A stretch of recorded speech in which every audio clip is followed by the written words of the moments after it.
นาข้าชื่อดาวเรืองพอเขาในเมืองชื่อกระเฟืองเมืองเรือเป็นดาราหน้าปกนางโคข้าเป็นสื่อเป็นแววดา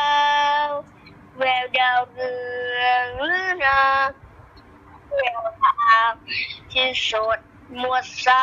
วกลายเป็นขาวกับเนื้อน้องไม่ซ้ำนี่ล่ะ